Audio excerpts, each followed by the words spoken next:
the pressed pigments, so a little bit lessy, I'm making words up now, less messy. However, the loose pigment stacker with the neon pigments also work very well.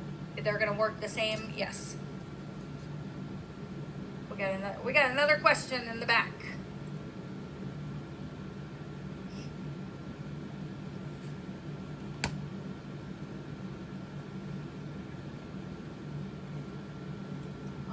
Is it possible to clean off like the residue that's on the black part, like to wipe off part of it, or like to get off like through the lines, if that makes sense? Yes, To if clean you it up felt like somewhat? it looked a little foggy, or you wanted to clean up the lines, absolutely. So let's just say I wanted some really stark lines in here.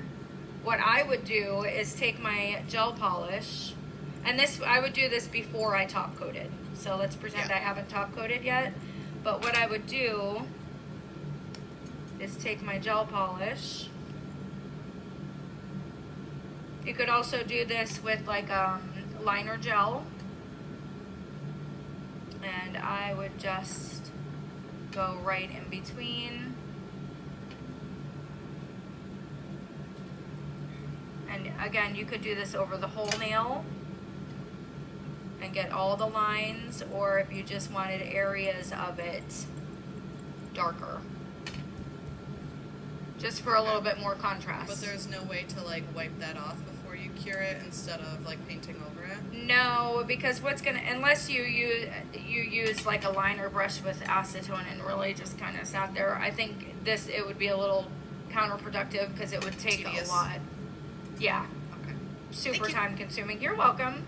But yeah, you could just go over and paint it, and now you've got your lines there. It's easy to trace. And then I would just cure that and then go back and top coat it.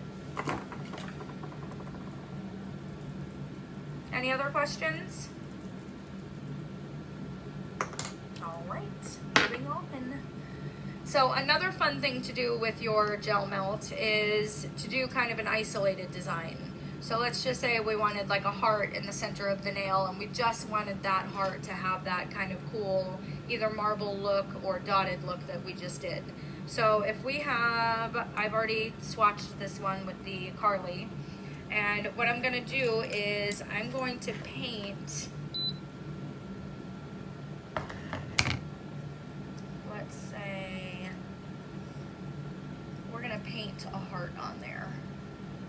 I am going to run a buffer over this, and the reason I'm doing that is trying to paint on a very slick surface. Your brush kind of slips and slides everywhere, so I will just take that and give it a little buff. You'll have a little bit more control of your brush. The pigments are not as vibrant, so instead of me curing it for 60 seconds, it should have been 30 seconds, so that way the pigment can grab to that white polish. So when I am doing a heart, I will kind of just give myself my little guidelines, because she will always be crooked, trust me. So I will now just kind of connect these.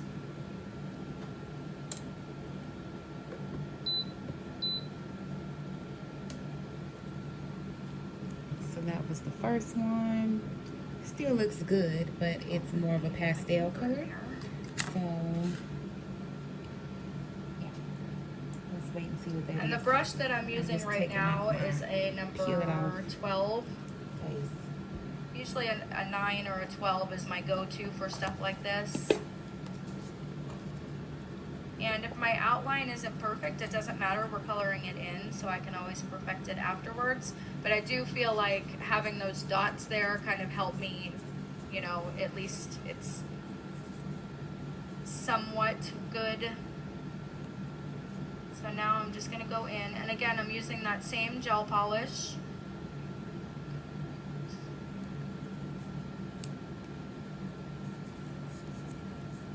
And yes, this is a little bit more time consuming, so like in the salon, I would do this on one nail and maybe the other designs on all the other nails.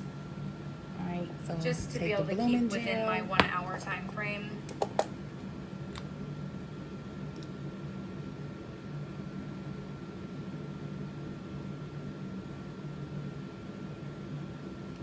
definitely where my toxic trait comes in. Like, it's fine. It's perfect. Just cure it. I'm like, no. I have to keep going around. So that little heart you had is like this big now. Okay, she's good, right? She's good. We're gonna cure that. We'll cure that for the full 60. Another little tip for you guys, when you are working with black and white gel polish, you wanna make sure you're getting that full cure in. It's not a good idea to flash cure, especially black, because it will come out, it will wrinkle, because that top part has cured, but the under part hasn't. So it'll kind of shrink and look funny. So make sure that those dark colors are getting a full cure. Sometimes I get impatient and I'm like, oh, 40 seconds, it's fine, come on out. But then I see the wrinkling.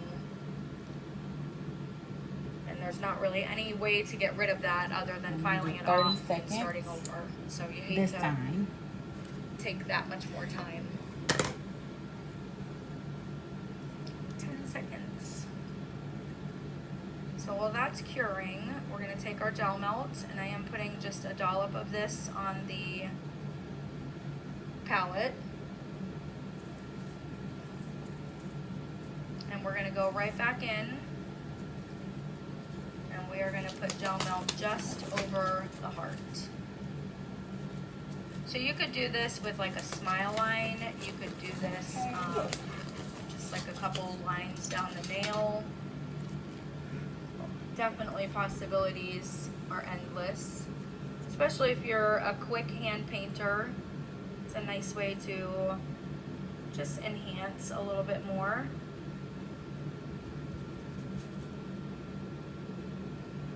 So again, that black came out glossy out of the light. That's how it cures.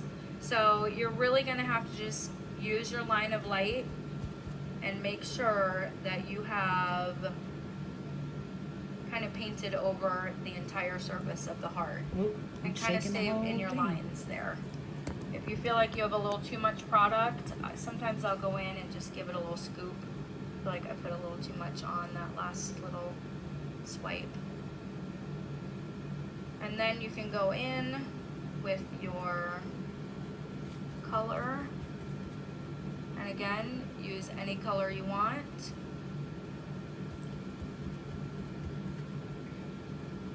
I'm making sure the dots that I'm doing are all different sizes.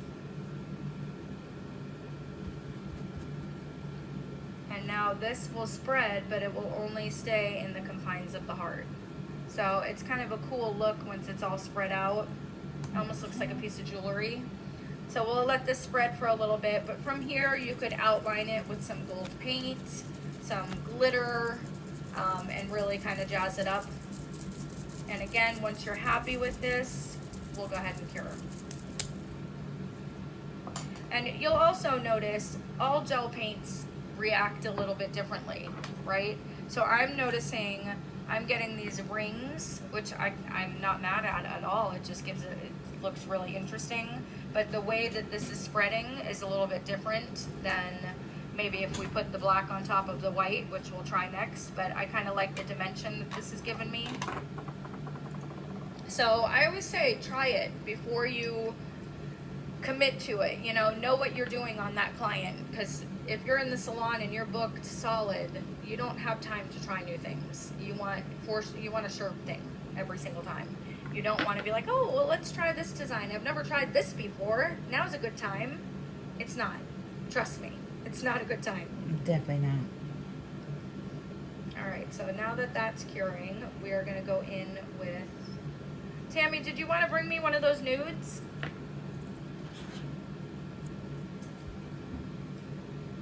So I'm going to use one of the nudes from our Send Nudes collection. I like these because they are full cover, one coat.